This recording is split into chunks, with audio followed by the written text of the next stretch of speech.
ഓണത്തെ വരവേൽക്കാൻ കോഴിക്കോടും ഒരുങ്ങിക്കഴിഞ്ഞു. സമീപകാലത്തെ വിവാദങ്ങളുടെ ചൂടൊഴിഞ്ഞിരിക്കെ കോഴിക്കോട് കോർപ്പറേഷനിലും ഇന്ന് ഓണാഘോഷമാണ്. ജാതി മത രാഷ്ട്രീയ ഭേദമന്യേ ഓണം എല്ലാവരും ചേർന്ന് ആഘോഷിക്കേണ്ടതാണെന്ന് മേയർ ഒ സദാശിവൻ പറഞ്ഞു. നഗരത്തിലെ ഫയർ സ്റ്റേഷൻ എന്ന പ്രധാന ആവശ്യത്തിന് പരിഹാരം കണ്ടെത്താൻ കഴിഞ്ഞുവെന്നും ജനങ്ങൾക്കുള്ള ഓണസമ്മാനമാണതെന്നും മേയർ കൂട്ടിച്ചേർത്തു.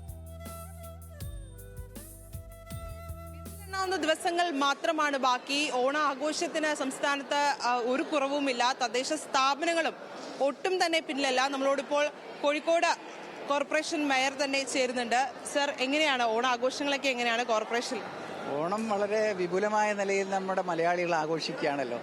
അതിൽ കോഴിക്കോട് കോർപ്പറേഷന്റെ കൗൺസിലും അതിലെ ജീവനക്കാരും ഒന്നായി ഞങ്ങൾ ഇന്ന് ഓണാഘോഷിക്കുകയാണ്.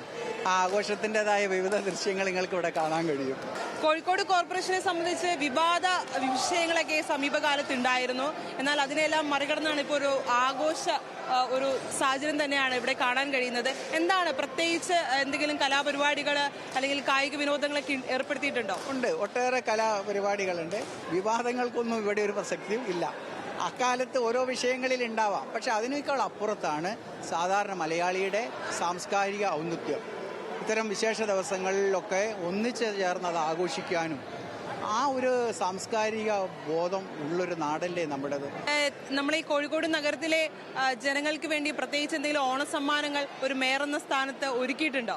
തീർച്ചയായും നഗരത്തിലെ ഏറ്റവും പ്രധാനപ്പെട്ട ഒരു പ്രശ്നം ആയിരുന്നു 2-3 മാസങ്ങളിലായിട്ട് ഉയർന്നു വന്ന നഗരത്തിൽ നിന്ന് നേരത്തെ ഉണ്ടായിരുന്ന ഫയർ സ്റ്റേഷൻ ഇവിടെ നിന്ന് മാറ്റുമായിരുന്നു, മീൻചന്തയ്ക്ക് മാറ്റിയിരുന്നു.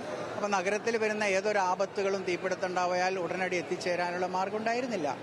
അതിനൊരു പരിഹാരം കാണുന്നത് ഈ നഗരത്തിൻ്റെ ആവശ്യമായിരുന്നു. അപ്പോൾ അതിൽ മുന്നിൽ നിന്ന് പ്രവർത്തിക്കുകയും ഇപ്പം ഞങ്ങൾ അതിനൊരു സംവിധാനം ഒരുക്കി. കോഴിക്കോട് കോർപ്പറേഷൻ്റെ പഴയ കെട്ടിടത്തിൻ്റെ അകത്ത് ഇവരുടെ ആഫീസ് പ്രവർത്തിക്കാനുള്ളൊരു സൗകര്യം ഒരുക്കി. ഇന്നതിൻ്റെ താക്കോൽ കൈമാറി അവരുടെ ആഫീസ് പ്രവർത്തനം കൂടി ഇന്ന് നടക്കുക. അത്തരമൊരു സന്തോഷ വാർത്ത കൂടി നമ്മുടെ കോഴിക്കോട് ജനങ്ങൾക്കുണ്ട്. നമ്മുടെ കൂടെ ഇപ്പോൾ ഡെപ്യൂട്ടി മേയർ കൂടി ചേർന്നുണ്ട്. ഈ സ്ത്രീകളെ സംബന്ധിച്ചിടത്തോളം ഓണത്തില് സെറ്റ് സാരിയൊക്കെ ഉടുത്ത് സുന്ദരികളായി നിൽക്കുക എന്നുള്ളത് ഒരു പ്രത്യേകത തന്നെയാണ്. എങ്ങനെയുണ്ട് ഈ ഓണം? ഓണം അടിപൊളിയാണ്, ഞങ്ങൾ കാണുന്നുണ്ടല്ലോ. അത് സ്ത്രീകള് സെറ്റ് സാരി ഉടുത്താൽ മാത്രമല്ല സുന്ദരികളാവുക, എപ്പോഴും അവര് ഒരു പ്രത്യേക സൗന്ദര്യം ഉണ്ടാവും. തീർച്ചയായിട്ടും. അപ്പോൾ അങ്ങനെ തന്നെയാണ് ഒരുപാട് കലാപരിപാടികൾ ഉച്ചയ്ക്ക് ശേഷം കോഴിക്കോട് കോർപ്പറേഷനിൽ ഉണ്ടാവും. നമുക്കിപ്പോൾ ദൃശ്യങ്ങളിൽ കാണുന്നത് പോലെ തന്നെ ഒരുപാട് പേര് നൃത്ത ചുവടുകളുമായിട്ടൊക്കെ പിന്നിൽ തന്നെയുണ്ട്. എങ്ങനെയാണ് ഓണം വൈബല്ലേ? അടിപൊളി അടിപൊളി ഉഷാറായി പോണേ. തീർച്ചയായിട്ടും അത് നല്ല വൈബായിരുന്നു. അപ്പോൾ അങ്ങനെ തന്നെയാണ് എല്ലാവരും ഓണ വൈബിൽ തന്നെയാണ്. കോഴിക്കോട് കോർപ്പറേഷനിൽ നിന്നും അരുൺ പുതുപ്പാടിയോടൊപ്പം സനീറ്റ, ന്യൂസ് മലയാളം, കോഴിക്കോട്.